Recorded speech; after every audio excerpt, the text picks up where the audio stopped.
салом дӯстон ва мухлисони ашадии ММА мутозатарин хабарҳоро аз ҷаҳони ММА ҷамъ овардаем ки пешкашатон мекунем. Барои дастгирии мо лайк гузошта дар комментария дилхоҳ чиз нависед. мо бошем видеои имрӯзаи худро оғоз мекунем. беҳтарин туҳфа барои падарон чизест ки ҳар рӯз истифода баранд. Дубойкаи пахтагии Умар аз 100% пахтаи тоза духта шудааст. матояш сабук ва ба табдили падарон. барои пӯшидани ҳаррӯза хеле мувофиқ аст. размерҳо аз 48 то 58. барои фармоиш дар ватсапи рӯи экран буда калимаи Умарро нависед. мо ба ҳамаи шумо маълумотро равон мекунем. ёдовар мешавем ки доставка ба тамоми шаҳрҳои Русия ва Тоҷикистон дорем.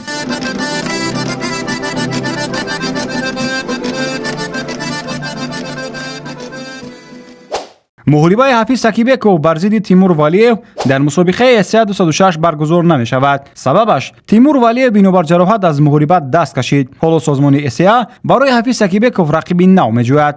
Висхан Кадиров омодагии худро барои васт шудан ба рақиби Хафиз нишон дода навишт. Хафиз, шунидам ки рақибат аз муҳориба баромад. албатта ман Каргинов нестам, аммо ту ҳам рақиб интихоб намекунӣ. агар ба ту рақиби васткунанда лозим бошад, ман омодаам. ҳоло маълум нест ки созмони ACA ин пешниҳодро қабул мекунад ё барои Хафиз Сакибеков рақиби дигар пайдо хоҳад кард. шумо чӣ? ин рақобатро дидан мехостед? фикрҳои худро ҳатман дар комментария нависед.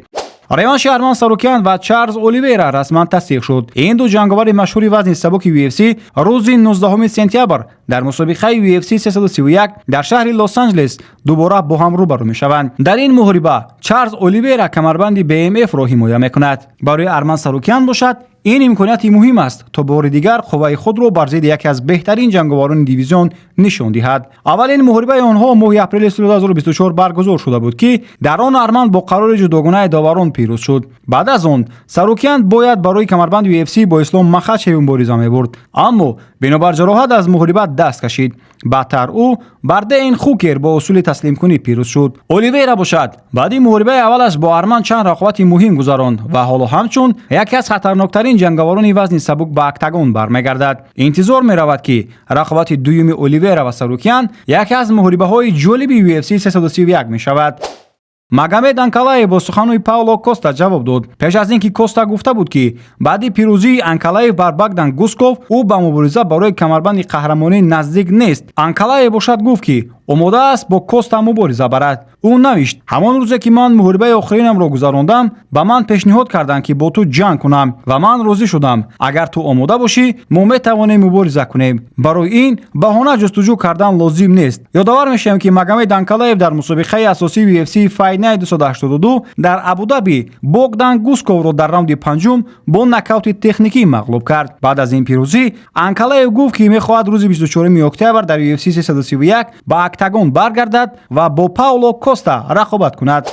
Осимхон Раҳмонов гуфт ки муҳорибаи навбатиаш барои ӯ аҳамияти калон дорад ва метавонад ӯро ба як қадами муҳим дар фаъолияти касбиаш наздик кунад. ӯ гуфт: агар дар ин муҳориба ғалаба кунам, имконият дорам барои камарбанди қаҳрамонӣ мубориза барам. ёдовар мешавем ки рӯзи 15 август Осимхон Раҳмонов дар мусобиқаи ACA 206 бо Дек Томас рақобат мекунад. ин яке аз муҳимтарин муҳорибаҳои фаъолияти ӯ мебошад. Осимхон ҳамчунин аз ҳамаи мухлисони тоҷик даъват кард ки ба толор омода ӯро дастгирӣ кунанд. ӯ гуфт: дастгирии шумо барои ман бисёр муҳим аст. агар имконият дошта бошед, биёед ва маро дастгирӣ кунед. мо бошем ба Осимхон Раҳмонов муваффақият ва омодагии беосебро орзу мекунем ва умед мекунем ки дар ин муҳорибае ки дар пеш истодааст, пирӯзӣ ба даст орад ва парчами Тоҷикистони азизро бори дигар парафшон намояд. ва дар ҳамин ҷо бо шумо дӯстони азиз хайрхуш мекунем то видеоҳои баъдӣ шоду пирӯз ва сарбаланду солим бимонед.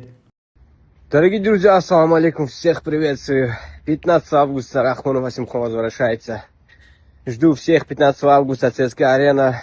Дорогие друзья, у нас есть шанс драться за титул, если мы выиграем этот бой. Так как ваша поддержка очень необходима, нужна мне. Приходите, поддерживайте, проводите время. Ассаламу алейкум всех.